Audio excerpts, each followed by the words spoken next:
Ó, tem um comentário do Fábio aqui, bem interessante, ele acabou de mandar, bem na hora que você estava falando aqui, ele falou aqui o seguinte, ó, caramba, há 2 horas fiz uma oração pedindo discernimento a Deus para tomar uma decisão. E a resposta veio aqui no podcast. Poxa. Sou seguidor do Vilela e do Thiago, inclusive estou lendo Prim Milenares, né? Princípios Milenares. Ele mandou só o Prim aqui, que acho que não coube todos os caracteres. Né? Princípios Milenares. Então, assim, esse lance da resposta de oração, por isso que é muito importante a pessoa que se espiritualiza orar todos os dias. Porque quando ela ora, a oração é inimiga da preocupação. Quanto mais você ora, menos preocupado você fica. Está escrito isso em Filipenses, que em vez de você ficar ansioso, você apresenta teus pedidos a Deus através da oração. Ou seja, ao invés de, quer dizer que a oração resolve a preocupação e a ansiedade. E o que é a ansiedade? É o espaço que você abre para preocupação na tua vida. Você começa a se preocupar muito com o futuro, com o que vai acontecer ainda, começa a pensar muito naquilo, será que vai, será, e aí isso quer dizer que você está sem fé, você está sem planejamento, você está sem várias coisas para dar um espaço desse tamanho para a ansiedade. Porque a ansiedade básica é normal. A básica. O que é básica? Caramba, mano, tem um negócio, né? Eu tô meio nervoso com isso e tal. Tenho que me preparar. Tenho que me preparar. A ansiedade básica é normal. Eu tô falando da ansiedade que te atrapalha, que te ultrapassa impede. todos os seus outros pensamentos, você só pensa naquilo, só se preocupa com aquilo, rouba teu sono. Isso é dramático. Então, e quando eu escrevi esse livro, Vilela, eu escrevi pensando assim, no problema das pessoas. As pessoas erram em quê? Número 1, falta de maturidade. Número 2, elas não são de verdade, elas são personagens. Número 3, elas não cuidam do que falam. Número 4, elas não escutam bem, não escutam as pessoas certas. Número 5, elas não são pacificadoras. Número 6, elas não são disciplinadas. Isso é o mais complicado, né? Só que a disciplina aqui não é a disciplina da alta performance. Acordar cedo, fazer exercício, não é isso. É amar ser repreendido, ser chamado a atenção. Ah, é? Disciplina na Bíblia é repreensão. É isso? É isso. Isso aqui é um jogo para você virar a tua vida hoje. É você Me explica isso, então. se submeter a pessoas que você reconhece que sabem mais do que você e falar, você tem autoridade para me chamar a atenção. E quando ela te chamar a atenção, mesmo que ela não tenha feito, por exemplo, tua mãe te chamava a atenção e não fez escola de sabedoria para chamar a atenção. Então ela te chamava do jeito dela. Então desconsidera o jeito da pessoa e foca só no que ela tá te chamando a atenção. Que aí você vai ver como você vai crescer. Como você vai... Irmão, como eu me desenvolvi depois que eu aprendi. Isso é um princípio bíblico. Tá lá em Provérbios. Aliás, são vários versículos em Provérbios falando sobre aquele que ama a repreensão encontra a sabedoria. Então eu enchi esse livro de princípios que estão dando certo há milênios. Aliás, aqui na contracapa, olha que interessante que eu coloquei. Traz. Se você se cansou das soluções imediatas da internet... Já viu solução da internet? Fiquei rico em 3 dias. É tudo rápido. Se cansou disso, então siga o que está dando certo há milênios. Vai porque está dando certo há 2000 anos. Em 2000 anos, se a Bíblia não fosse verdade, já teriam desmentido. A gente já tem ciência suficiente, a gente já tem arqueologia, a gente já tem tecnologia suficiente para desmentir. Então, se tá dando, e está dando certo há 2000 anos. Perdoar dá certo, ser de verdade dá certo, buscar a paz com todos dá certo. Praticar o princípio das palavras, da escuta dá certo e o da disciplina. Ou seja, eu não posso me achar suficientemente importante ou sábio para não ser disciplinado por alguém ainda. Então hoje eu tenho pessoas que estão acima de mim, Vilela, que são meus conselheiros, meus mentores, falam, Thiago, cuidado, aquilo que você falou não é bem assim não. Thiago, cuidado com tal jeito que você está falando, muito superior. Então tem que ter alguém te vigiando, cara. Entendi. E essa pessoa tem que ter... Porque como é que eu decido o que é repreensão e o que é crítica. A crítica vem de baixo. A repreensão vem de quem está acima de você. Então a crítica é de alguém que eu não conheço.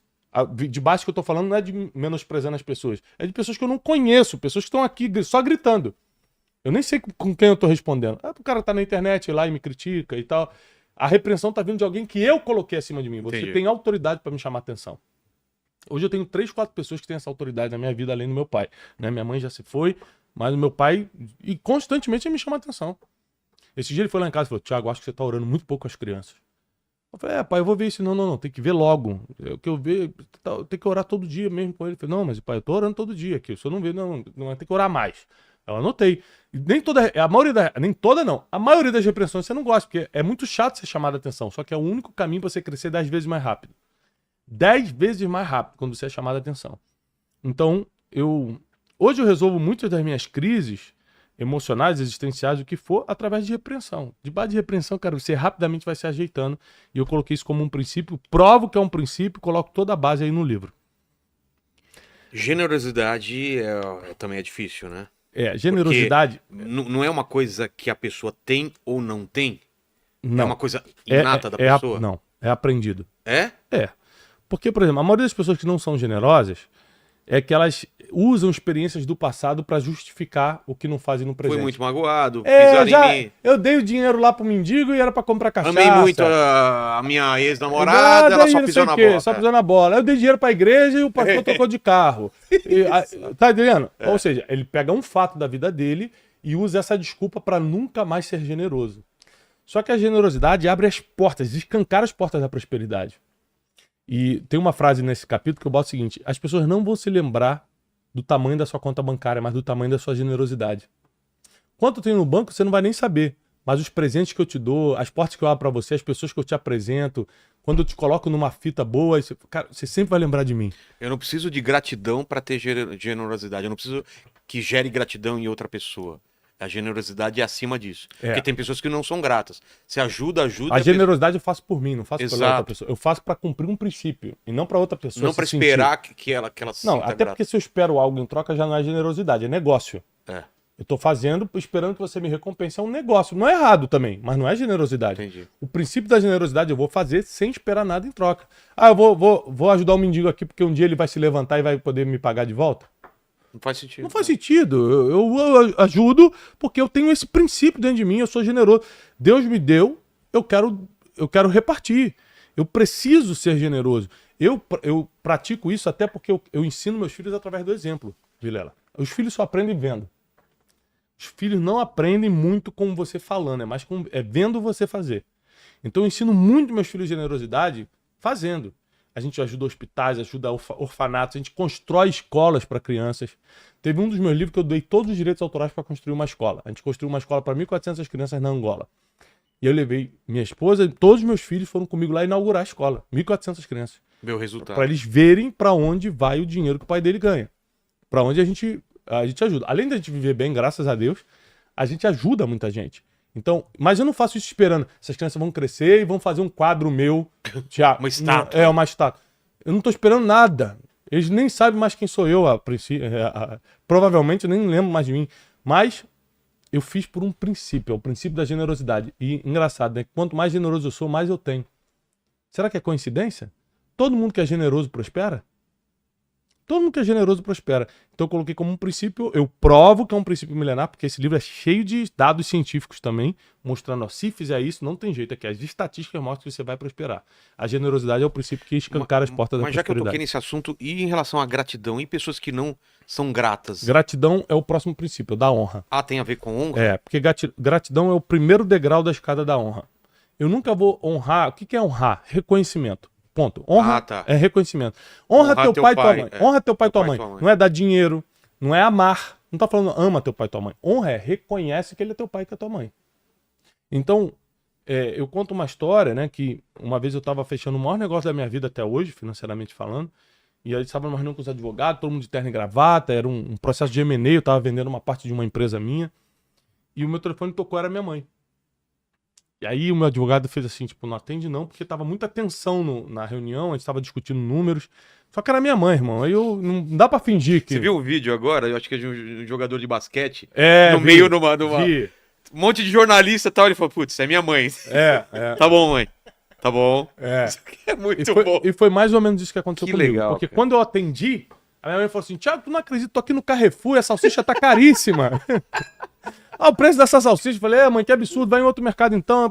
Ela ligou pra falar nada, mas eu atendi. O que eu não sabia é que dias depois minha mãe ia falecer. Tá brincando. E aí, Imagina você não atende, uma né? das coisas que eu falei, ali naquele momento de despedida, né, que você tá ali no velório, eu falei, mãe, eu não te devo nada. Todos os eu te amo, eu te dei. Todas as suas ligações eu atendi. Então, é um conforto quando você cumpre princípios. Quando você cumpre princípios, Deus cumpre as promessas na tua vida. Então eu sempre fui um homem de honra e Deus hoje me honra. Poxa. Eu sempre honrei meu pai e minha mãe, eu honrei quem me ajudou. São 5 pessoas que eu explico nesse livro que você tem que honrar, biblicamente falando. Deus, pai e mãe, autoridades, quem te ajudou e quem tem honra. Então, por exemplo, a partir do momento que teu podcast tem mais audiência que o meu, eu te devo honra. porque você tem mais resultado que eu nessa área. Como Então, assim? quem tem honra? Quem tem honra pelo que faz? Você é um cara que tem resultado no que faz? Ah, nesse sentido. Tá entendendo? Você tem Entendi. resultado. Então quer dizer que, cara, que eu não posso chegar aqui e desfazer do Vilela. Ah, Não, entendi. Vilela tem mais resultado que eu nessa área aqui. Então, quando você me convida, eu venho. Se você me pedir algum favor, eu faço. Porque eu te devo essa honra, porque nessa área aqui, da mesma forma que você pode me honrar, porque em outra área eu tenho mais resultado que você. Quando a gente quebra esse princípio da honra, ou seja, eu deixo de... O que é honra? É reconhecimento, só isso. Entendi. Então, cara, o Vilela tem esse resultado aqui. Então, quando eu quebro o princípio do reconhecimento, eu nunca vou ser grato, porque a gratidão é o primeiro degrau. Para eu reconhecer, eu tenho que primeiro ser grato. Então, qual é o problema? Isso aqui é muito profundo. Ó. A maioria das pessoas também foram feridas por pessoas a quem deveriam também agradecer.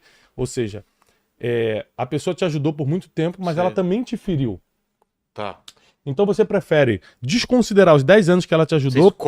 Você escolhe um dia que ela te feriu e pega aquilo e para de falar com ela e para de honrá-la. Isso faz muito sentido, cara. Muito, cara. Você vê muita gente chateada com o pai ou com a mãe, vamos dar esse exemplo, por causa de uma coisa e esquece que, cara, que ela te carregou. 20 anos te carregou. Te carregou, te cuidou, pagou não sei o que, tua faculdade, não sei o que, e de repente, por causa de uma palavra, por causa de um posicionamento político. Mas tem muitas... meu chefe me mandou embora, ele vai pagar. Mas e os 10 anos que ele te empregou? Você não ficou feliz pelos 10 anos que ele pôde te sustentar, os 10 anos que ele pôde te abrir a porta? É muito... Então, esse muito princípio triste, da né? honra é um princípio de reconhecimento, cara, e isso abre muitas janelas espirituais a nosso favor quando você cumpre. É impressionante você ver que, à medida que você vai cumprindo princípios, suas emoções vão se equilibrando. À medida que você cumpre princípios, as emoções vão ficando mais inteligentes.